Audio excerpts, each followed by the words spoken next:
जय हिंद साथियों। अभी के क्लास में हम लोग देखने वाले हैं top 20 selected question for railway exam 2024 के लिए सेट नंबर 3।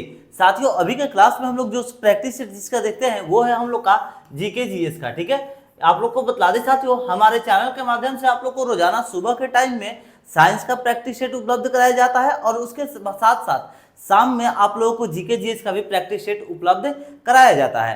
तो इसमें साथियों आप लोग को बता दें कि किस पैटर्न पर आधारित हम आप लोग को क्वेश्चन कवर कराते हैं। तो ये जितने भी आप लोग के रेलवे के प्रीवियस ईयर में क्वेश्चन पूछे गए रहते हैं, जैसे आप लोग एग्जांपल के तौर पर आप लोग ये वाला क्वेश्चन को देखिएगा तो भैया ये देखिए, ये आप लोग का आरआरबी में क्वेश्चन पूछा हुआ था। ठीक इसी प्रकार इससे हम लोग जैसे ही स्क्रॉल करते हैं तो ये सब जो क्वेश्चन है देखिए, ये आप लोग का एनटीपीसी में क्वेश्चन पूछा हुआ था। यहाँ पर अगर आप लोग देखते हैं तो देखिए ये 6 नंबर जो क्वेश्चन है ये आप लोग का 4 बार जो क्वेश्चन है ये रेलवे में पूछा हुआ था। तो साथियों हम आप लोग को जितने भी प्रीवियस ईयर में बार बार पूछे गए क्वेश्चन रहते हैं ना, वही हम क्वेश्चन आप लोगों को कवर कराते हैं। इससे प्रॉफिट क्या होता है ना, तो देखिए आप लोग का जो भी एग्जाम होने वाला रहता है तो उसके प्रीवियस ईयर से जो भी क्वेश्चन रहते हैं कुछ क्वेश्चंस वहां से भी आप लोग को ऐड किए जाते हैं रिसेंटली जो एग्जाम होते हैं। ठीक है, तो आप लोग इसको ध्यान रखिएगा कि प्रीवियस ईयर का सेट से आपके लिए बहुत ही ज्यादा महत्वपूर्ण होता है साथियों। तो चलिए आज के क्लास को हम लोग स्टार्ट करते हैं। जीके जीएस का प्रैक्टिस सेट नंबर हम लोग का कौन सा है, तो प्रैक्टिस सेट नंबर 3 है साथियों। तो इसे हम लोग कवर करते हैं। देखिए प्रैक्टिस सेट नंबर 3 का जो पहला नंबर क्वेश्चन है वो कह रहा है कि मानव के द्वारा सर्वप्रथम किस धातु का उपयोग किया गया था। तो बता दें साथियों, ये हम आप लोगों को प्रैक्टिस सेट नंबर 2 में होमवर्क दिए हुए थे ये क्वेश्चन, इसीलिए हम इसको सबसे पहले नंबर पर रखे हैं, सबसे आगे रखे हैं फर्स्ट में। तो इसका राइट आंसर हम आप लोग को अगर बता दें साथियों तो हो जाएगा आप लोग का तांबा। Option number A right answer होगा तांबा। ध्यान रखिएगा साथियों, मानव के द्वारा सर्वप्रथम यानी कि पहली बार किस धातु का उपयोग किया गया था, तो तांबा का उपयोग किया गया था। ऑप्शन नंबर ए इसका सही आंसर हो जाएगा साथियों। आगे बढ़ते हैं, देखते हैं अब हम लोग सेकंड नंबर क्वेश्चन। जो भी कैंडिडेट्स पहले के क्लासेस को वॉच नहीं किए हैं, मेरा कहने का मतलब है सेट नंबर 1 सेट नंबर 2 को, तो हम इसी वीडियो के डिस्क्रिप्शन में आप लोगों को लिंक प्रोवाइड करा दिए हैं, या फिर आप लोग हमारे चैनल पर भी जाकर के विजिट कर लीजिएगा। जिस चैनल पर आप लोग अभी वीडियो देख रहे हैं रंजीत ऑनलाइन स्टडी, वहां पर भी आप लोग को वो उपलब्ध मिल जाएंगे साथियों। देखिए जो सेकंड नंबर क्वेश्चन है वो कह रहा है कि शब्द यजुर्वेद, कौन सा शब्द यजुर्वेद में यजुर का अर्थ क्या है साथियों। अजूर का अर्थ जो है यह आप लोग का क्या है, तो हम आप लोग को बता दें हमारे छोटे भाइयों, यजुर का अर्थ आप लोग का जीवन नहीं होता है, प्रकृति भी नहीं होता है, तो क्या होता है, आहुति होता है साथियों। Option number C right answer हो जाएगा। शब्द यजुर्वेद में आप लोग का यजुर जो है, यजुर का अर्थ क्या है, तो आहुति है। ऑप्शन नंबर सी सही आंसर हो जाएगा। आगे बढ़ते हैं, देखते हैं हम लोग थर्ड नंबर क्वेश्चन को। थर्ड नंबर जो क्वेश्चन है वो कह रहा है कि आर्य कब भारत आए हुए थे। आर्य जो थे वो कब भारत में आए हुए थे, तो साथियों आप लोग को बता दें जो आर्य लोग थे वो भारत में हमला रहे कब आए थे, 2500 से 1800 ईस्वी पूर्व में नहीं, 2000 से 1500 ईस्वी पूर्व में नहीं, 2000 ईस्वी पूर्व नहीं, 1500 से 1000 ईस्वी पूर्व। हाँ, option number D right answer हो जाएगा।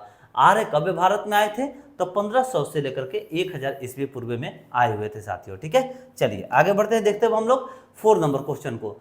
अच्छा, जिस पैटर्न पर आधारित हम आप लोगों को क्वेश्चन करा रहे हैं साथियों, ठीक है, ऐसा ही क्वेश्चन आप लोगों को हम सुबह के टाइम में साइंस का भी कराते हैं, तो उसका भी लिंक आप लोग को इसी वीडियो के डिस्क्रिप्शन में प्रोवाइड करा दिए हैं, आप लोग जा करके जरूर से जरूर वॉच कर लीजिएगा। ठीक है, चलिए 4 नंबर क्वेश्चन। आर्य लोग जो थे वो भारत में कहाँ से आए थे साथियों। आर्य लोग भारत में कहाँ से आए थे, आखिर बतलाना जरूरी है, कौन से जगह से आर्य लोग भारत में आए हुए थे ये बतलाइए साथियों। तो देखिए आर्य लोग पूर्वी यूरोप से आए थे क्या, नहीं। आर्य लोग ऑस्ट्रेलिया से आए थे, नहीं। आर्य लोग मध्य एशिया से आए थे। कहाँ से आए थे, तो जो आर्य लोग थे वो लोग मध्य एशिया से भारत में आए हुए थे। Option number C right answer हो जाएगा, मध्य एशिया। ये सभी क्वेश्चन आप लोग के पूछे हुए हैं। देखिए ये आप लोग का जीजी में 2 बार क्वेश्चन पूछा हुआ है साथियों। ठीक है, जीजी यानी कि गुड्स गार्ड आप लोग का एनटीपीसी के अंतर्गत में जॉब आता है, बहुत ही जल्द एनटीपीसी का भी फॉर्म अप्लाई होगा साथियों।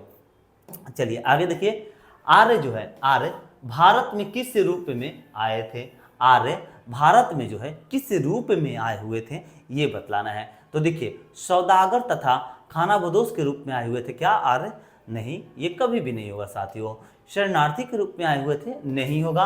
आक्रमणकारी के रूप में आर्य जो है भारत में आए हुए थे। Option number C right answer हो जाएगा साथियों। ध्यान रखिएगा, जो आर्य थे वो भारत में किस रूप में आए हुए थे? तो आक्रमणकारी के रूप में आए हुए थे। Option number C right answer हो जाएगा छोटे भाइयों। ठीक है, ये आप लोग का टीसी में क्वेश्चन पूछा हुआ था, ध्यान रखिएगा। आगे बढ़ते हैं, देखते हैं अब हम लोग 6 नंबर क्वेश्चन। तो 6 नंबर जो क्वेश्चन है वो कह रहा है हमारे छोटे भाई, निम्नलिखित में से कौन सा वेद जो है सबसे प्राचीन है? निम्नलिखित में से कौन सा वेद जो है सबसे प्राचीन है?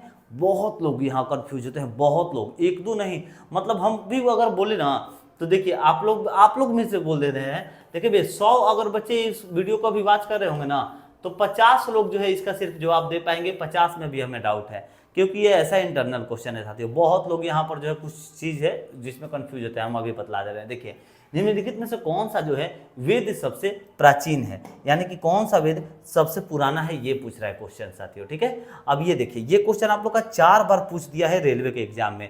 देखिए आप लोग का असिस्टेंट यहाँ पर असिस्टेंट वाले में पूछ दिया है, ठीक है, असिस्टेंट ड्राइवर में, टीए में पूछा है, सीए में पूछा है, एसीआरसी में पूछा है, उसके बाद स्टेनोग्राफर में पूछा है, जेसी में जूनियर क्लर्क, और टीसी यानी कि ट्रेंस क्लर्क में आप लोग का क्वेश्चन ये पूछा हुआ है।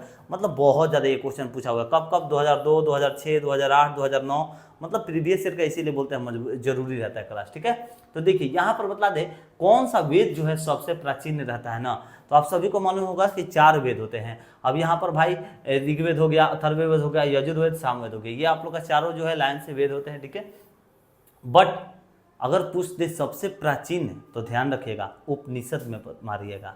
अगर उपनिषद रहेगा भैया तो उपनिषद पर ही मारिएगा, इसे ध्यान रखना है आप लोगों को। ऑप्शन नंबर ई आप लोग का राइट आंसर हो जाएगा उपनिषद। ध्यान रखें, उपनिषद इसका करेक्ट आंसर होगा। बहुत सारे लोग ऋग्वेद को मारते हैं क्योंकि ऋग्वेद सबसे पुराना है, तो भैया ऋग्वेद में बहुत सारे लोग मारते हैं और लास्ट में आते हैं घर पर मिलाते हैं तो कंफ्यूज होकर के बोलते हैं भैया कि मेरा गलत कैसे हो गया। तो आप लोग को बतला दे साथियों, कभी भी ध्यान रखें कौन सा वेद जो है सबसे पुराना, अगर पूछ देना कौन सा वेद सबसे प्राचीन है तो उपनिषद को मारिएगा, ध्यान रखिएगा। चलिए आगे बढ़ते हैं, देखते हैं अब हम लोग 7 नंबर क्वेश्चन। ऋग्वैदिक आर्य किस भाषा का प्रयोग करते थे? ऋग्वैदिक जो थे, ऋग्वैदिक आर्य वो किस भाषा का प्रयोग किया करते थे? संस्कृत, द्रविड़, पाली या फिर प्राकृत का? तो हम आप लोग को बतला दें हमारे छोटे भाइयों, इसका राइट आंसर हो जाएगा संस्कृत। क्या होगा भाई? संस्कृत। ऋग्वैदिक आर्य जो थे वो कौन से लैंग्वेज का इस्तेमाल किया करते थे? तो संस्कृत का इस्तेमाल करते थे। ऑप्शन नंबर ए सही आंसर हो जाएगा छोटे भाई। आगे बढ़ते हैं, देखते हैं हम लोग 8 नंबर क्वेश्चन को। 8 नंबर जो क्वेश्चन है वो कह रहा है साथियों कि ऋग्वेद में सबसे पवित्र नदी का जिक्र था। ऋग्वेद में सबसे पवित्र नदी का जिक्र था, वह कौन सा बदलिया? सरस्वती नदी, गंगा नदी, यमुना नदी, सिंधु नदी। कौन से नदी का सबसे ज्यादा जिक्र था ऋग्वेद में भैया? तो आप लोग को हम बता दें साथियों, सबसे पहले तो ये आप लोग का असिस्टेंट टाइपर में पूछा हुआ क्वेश्चन है। ठीक है, और इसका राइट आंसर हो जाएगा आप लोगों का संस्कृति। कौन सा भैया? सॉरी, संस्कृति, सरस्वती। ठीक है, सरस्वती। ठीक है, ध्यान रखिएगा, सरस्वती। ऋग्वेद में सबसे पवित्र नदी का जिक्र था। कौन सी नदी का सबसे ज्यादा जिक्र था? तो सरस्वती नदी का जिक्र आप लोग का सबसे ज्यादा था। ठीक है, गंगा का भी नहीं था, जबकि गंगा भैया सबसे पुराना यहाँ पर कहा जा सकता है, बट गंगा का नहीं था, सरस्वती का था। ठीक है, ध्यान रखिएगा। चलिए आगे बढ़ते हैं, 9 नंबर क्वेश्चन को कवर करते हैं। शास्त्रीय संगीत के सिद्धांत की विवेचना की गई है, बतलाइए। ऋग्वेद में, अथर्ववेद में, यजुर्वेद में या फिर सामवेद में? सभी भाई इसका राइट आंसर बतलाइए। अच्छा, एक बात और बतला दी, जो भी कैंडिडेट सभी वीडियो को वॉच कर रहे हैं, सबसे पहले वीडियो को फटाफट सभी लोग शेयर कर दीजिए हमारे छोटे भाइयों। चैनल पर नए विजिट किए हैं तो चैनल को सब्सक्राइब कर लीजिए। हम आप लोग को रोजाना ऐसे प्रैक्टिस सेट उपलब्ध कराते हैं, सुबह के टाइम में साइंस का और शाम के टाइम में जीके जीएस का। और बतला दें, जो भी कैंडिडेट वीडियो को वॉच कर रहे हैं भैया, एक कॉपी ले लीजिए, एक कलम ले लीजिए, एक साइड अपने आंसर को नोट करिए, एक साइड हमारे आंसर को नोट करिए। लास्ट में मैच करके आप सभी लोग राइट आंसर जरूर बताइएगा कि आप लोगों का कमेंट सेक्शन में बताना है कि 20 में से आप लोग का कितना सही हुआ। 15 हुआ था, 15, 5 सही हुआ है तो भैया 5 बतलाइए, 10 सही हुआ तो 10 कमेंट करिए, मगर कमेंट जरूर करिएगा कि आप लोग का 20 में से कितना सही हुआ है साथियों। ठीक है, चलिए देखिए, इसका आप लोग का राइट आंसर हो जाएगा हमारे छोटे भाइयों, शास्त्रीय संगीत के सिद्धांत की विवेचना जो है वो की गई है किसमें? तो सामवेद में की गई है। किसमें भैया? सामवेद में की गई है। Option number D right answer, Samaveda में की गई है। आगे बढ़ते हैं, देखते हैं अब हम लोग 10 नंबर क्वेश्चन। कह रहा है प्राचीन हिंदू विधि का लेखक किसको कहा जाता है? प्राचीन हिंदू विधि का लेखक जो है किसको कहा जाता है। देखिए 3 बार क्वेश्चन पूछा हुआ है ये, ठीक है। तो हम आप लोग को बतला दें हमारे छोटे भाई, इसका आप लोग का सही आंसर हो जाना चाहिए प्राचीन हिंदू विधि का लेखक जो है वो किसको कहा जाता है। तो आप लोग का वाल्मीकि को तो नहीं, वशिष्ठ को भी नहीं, मनु को कहा जाता है। Option number C right answer हो जाएगा। प्राचीन हिंदू विधि का लेखक जो है यह किसको कहा जाता है, तो मनु को कहा जाता है। Option number C right answer होगा। आगे बढ़ते हैं, देखते हैं हम लोग 11 नंबर क्वेश्चन को। तो 11 नंबर क्वेश्चन है हिंदू विधि पर एक पुस्तक मिताक्षरा, कौन सा भैया, मिताक्षरा किसने लिखी थी, बताइए। हिंदू विधि पर एक पुस्तक, उस पुस्तक का नाम क्या था, तो मिताक्षरा था। किसने लिखा था ये बतलाना है आप सभी को। तो देखिए साथियों यहाँ पर नयचंद्र ने तो नहीं लिखा था ये, ठीक है। उसके बाद देखिए अमोघवर्ष ने, नहीं ये इसने भी नहीं लिखा था। अमोघवर्ष ने लिखा था क्या, नहीं ये नहीं हो चलिए, विज्ञानेश्वर होगा, ठीक है। विज्ञानेश्वर ने लिखा था। कॉमन तो दूसरा नहीं, ये नहीं, ये भी नहीं हुआ, हाँ विज्ञानेश्वर होगा।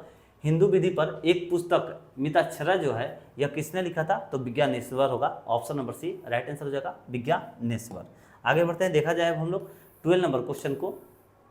करा है कि स्कंद पुराण में गढ़वाल, ध्यान रखिएगा साथियों, गढ़वाल को किस नाम से जाना जाता है। स्कंद पुराण में गढ़वाल को किस नाम से जाना जाता है साथियों। तो देखिए आप लोग का केदारखंड को, वो यही हो जाएगा यार, option number A right answer हो जाएगा, केदारखंड, ठीक है। चलिए आगे बढ़ते हैं, देखते हैं अब हम लोग 30 नंबर क्वेश्चन को। कह रहा है ऋग्वेद में वर्णित देवताओं में सबसे प्रमुख देवता कौन थे। ऋग्वेद में वर्णित देवताओं में सबसे प्रमुख देवता कौन से थे साथियों। तो हम आप लोग को बतलाना चाहेंगे, यहाँ पर इंद्र, विष्णु, सूर्य और फिर ब्रह्मा का आप लोग का ऑप्शन दिया हुआ है साथियों। और इसमें कन्फ्यूजन की थोड़ा सा भी बात नहीं है, आप लोग को धड़ाक से मार देना है इंद्र। ध्यान रखिएगा साथियों, ऋग्वेद में वर्णित देवताओं में सबसे जो है प्रमुख देवता, सबसे प्रमुख देवता कौन थे, तो इंद्र हुआ करते थे। Option number A right answer हो जाएगा छोटे भाइयों। आगे बढ़ते हैं, देखते हैं हम लोग 40 नंबर क्वेश्चन को। तो 40 नंबर जो क्वेश्चन है वो कह रहा है वैदिक देवता इंद्र ईश्वर थे। वैदिक देवता इंद्र ईश्वर थे। तो इंद्र भैया क्या चीज़ के ईश्वर थे ये बतलाना है। तो वैदिक देवता जो इंद्र थे वह क्या चीज़ के ईश्वर थे, पवन के थे क्या, नहीं। शाश्वतता के थे, नहीं। वर्षा एवं वज्र के थे क्या, यस। आप सभी को मालूम होना चाहिए इंद्र जो थे वर्षा एवं वज्र के देवता थे। Option number C right answer हो जाएगा छोटे भाइयों। आगे बढ़ते हैं, देखते हैं हम लोग 50 नंबर क्वेश्चन को। जो भी कैंडिडेट अभी तक वीडियो को शेयर नहीं किए हैं, आप लोग से आग्रह है हमारे छोटे भाई, प्लीज़ आप लोग वीडियो को शेयर कर दीजिए अपने दोस्तों मित्रों के पास, या फिर किसी व्हाट्सएप ग्रुप, किसी टेलीग्राम ग्रुप में जरूर से जरूर आप लोग से निवेदन करेंगे, प्लीज़ वीडियो को शेयर करिए अपने दोस्तों मित्रों के पास। उसके साथ साथ चैनल पर नए विजिट किए तो सब्सक्राइब करना ना भूलिएगा साथियों। 50 नंबर क्वेश्चन कह रहा है कि ऋग्वेद का प्रमुख देवता, ऋग्वेद का प्रमुख देवत्व जो है वो कौन है। तो आप सभी को मालूम होना चाहिए ऋग्वेद के प्रमुख देवत्व कौन है भैया। तो आप सभी का यहाँ पर राइट आंसर हो जाएगा साथियों, मारुत नहीं होगा, हाँ अग्नि हो जाएगा। Option number B right answer हो जाएगा साथियों, इसे ध्यान रखिएगा। चलिए आगे बढ़ते हैं, अब यहाँ पर देखते हैं 60 नंबर क्वेश्चन को। कह रहा है कि भारत के प्रतीक चिन्ह की आधार पट्टी पर अंकित शब्द सत्यमेव जयते किससे लिए गए हैं। सत्यमेव जयते किससे लिए गए हैं साथियों। भारत के प्रतीक के चिन्ह हैं ये कौन से भैया, सत्यमेव जयते। भारत की प्रतीक के चिन्ह की आधार पट्टी पर अंकित शब्द सत्यमेव जयते जो है यह किससे लिए गए हैं। तो हम आप लोग को बतला दे छोटे भाइयों कि ये जो क्वेश्चन है हम आप लोग को पिछले क्लास में कराए थे, यानी सेट नंबर 2 में हम ये क्वेश्चन को आप लोग को कंप्लीट कराए हुए थे। आप लोग को ध्यान है नहीं है हमें तो नहीं मालूम, बट हम आप लोग को ये क्वेश्चन कराए थे। और इसका राइट आंसर हो जाएगा आप लोग का Mundakopanishad. Option number D right answer होगा, ठीक है। चलिए आगे बढ़ते हैं, देखते हैं 70 नंबर। पुराणों की कुल संख्या कितनी है। पुराणों की कुल संख्या जो है कितनी है, ये भी आप लोग का 3 बार रेलवे में क्वेश्चन पूछा हुआ है साथियों, ठीक है। बेस्ट क्वेश्चन है ये वाला आप लोग का। तो देखिए पुराणों की जो कुल संख्या है ना वो पूछ रहा है कि कितनी है टोटल। 20 तो नहीं है भैया, 18 भी नहीं, 14 भी नहीं, यानी कि 16 नहीं होगा, 18 राइट आंसर होगा, ठीक है। पुराणों की कुल संख्या कितनी है, तो 18 है, ध्यान रखिएगा। Option number D right answer हो जाएगा। देखिए 3 बार क्वेश्चन पूछा हुआ था, पुराणों की कुल संख्या कितनी है, तो 18 है, डी सही आंसर होगा। चलिए, गायत्री मंत्र का सर्वप्रथम उल्लेख जो है कहाँ मिलता है साथियों? गायत्री मंत्र जो है इसका सर्वप्रथम उल्लेख यानी कि पहली बार जो उल्लेख है वो कहाँ पर मिल रहा है साथियों, ये बतलाना है।